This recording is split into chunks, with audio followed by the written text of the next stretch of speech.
सियासत का सबसे बड़ा मेला जब सजता है तब केंद्र की धुरी बन जाता है 80 लोकसभा सीटों वाला उत्तर प्रदेश, जो फिलहाल भगवा में रंगा हुआ है।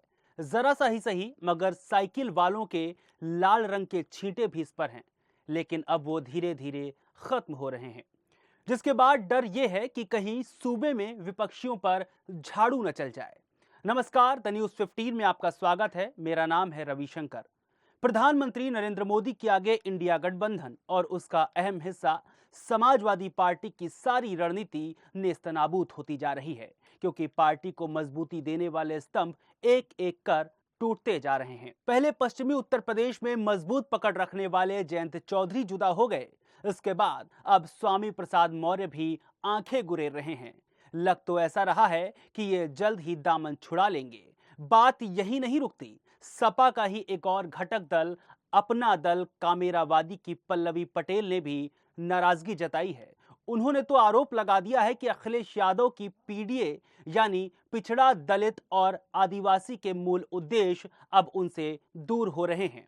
पल्लवी पटेल की यह नाराजगी अखिलेश यादव की पार्टी को राज्यसभा से दूर कर सकती है, क्योंकि राज्यसभा चुनाव में जया बच्चन और आलोक रंजन को उम्मीदवार बनाया गया है, जिसको लेकर पल्लवी ने नाराजगी जताई है। पल्लवी ने तो यहां तक कह दिया है कि मैं जया बच्चन और रंजन को बिल्कुल वोट नहीं करूंगी। मुझे अपनी सदस्यता की भी कोई चिंता नहीं है। अखिलेश पीडीए के मूल मंत्र को फॉलो नहीं कर रहे हैं। ऐसे में आगे गठबंधन का भविष्य क्या होगा, ये कृष्णा पटेल तय करेंगी। यहां बड़ी बात तो यह है कि पल्लवी ने स्वामी प्रसाद मौर्य के साथ भी सहानुभूति जता दी है और कहा है कि उनके साथ नाइंसाफी हो रही है। अब ऐसे में मौर्य की नाराजगी का कारण भी समझ लीजिए। स्वामी की पार्टी से नाराजगी और महासचिव पद से इस्तीफे को राज्यसभा चुनाव से जोड़कर देखा जा रहा है। स्वामी प्रसाद को 2022 के विधानसभा चुनाव में हार मिली थी। कहा जा रहा था कि स्वामी को यह उम्मीद थी कि सपा उन्हें राज्यसभा भेज देगी, लेकिन ऐसा नहीं हुआ। इसलिए सपा उम्मीदवारों के नामांकन के ठीक बाद स्वामी ने अलग अलग मसलों पर नाराजगी जाहिर करते हुए सपा की सीटें बढ़ने का श्रेय लेते हुए महासचिव पद से इस्तीफा दे दिया। स्वामी के महासचिव पद छोड़ने की खबर कुछ घंटे पुरानी भी नहीं हुई थी कि पल्लवी नाराज हो गई। अब इन दोनों की नाराजगी ने सपा के लिए तीसरी राज्यसभा सीट को लेकर समस्या खड़ी कर दी है। इसे ऐसे समझिए, उत्तर प्रदेश विधानसभा सदन की मौजूदा स्ट्रेंथ 399 विधायकों की है। ऐसे में 10 राज्यसभा सीटों के चुनाव में एक सीट पर जीत सुनिश्चित करने के लिए 37 विधायकों के वोट की जरूरत होगी। सपा के 108 विधायक हैं। इसमें से इरफान सोलंकी समेत पार्टी के 2 विधायक जेल में हैं। बचे 106 में से पल्लवी पटेल ने पार्टी उम्मीदवारों को वोट नहीं करने का ऐलान कर दिया है।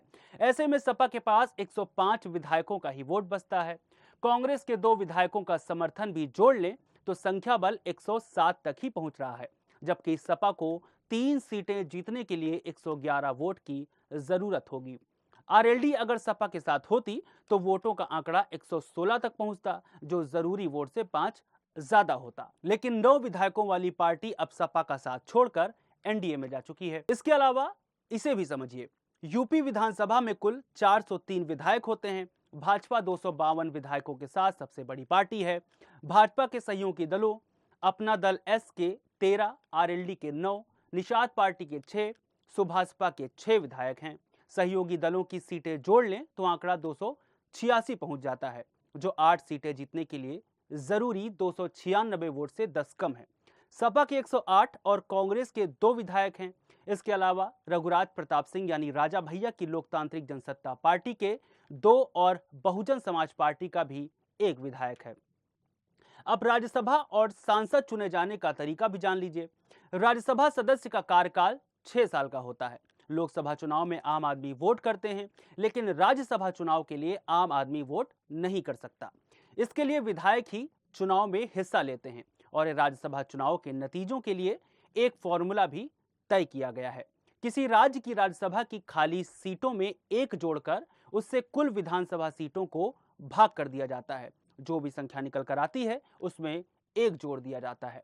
मान लीजिए उत्तर प्रदेश में 11 सीटें खाली हैं और यहां कुल विधायक हैं 403। अब समझिए, खाली राज्यसभा सीटों की संख्या 11, अब इसमें एक जोड़ना होगा, यानी हो गया कुल मिलाकर 12। अब 12 से विधायकों की संख्या यानी 403 को भाग दिया जाएगा तो नतीजा आएगा 33.58, यानी 403 भागे 12 बराबर 33.58।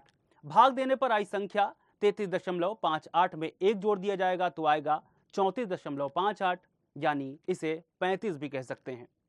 यानी ये कह सकते हैं कि यूपी राज्यसभा चुनाव जीतने के लिए एक सदस्य को औसतन 35 विधायकों का समर्थन चाहिए। खैर, राज्यसभा को लेकर समाजवादी पार्टी के लिए संकट गंभीर होता जा रहा है और अगर सपा का तीसरा सांसद नहीं चुना गया तो ये लोकसभा चुनाव में इंडिया गठबंधन के कमजोर होने का भी बड़ा संकेत होगा।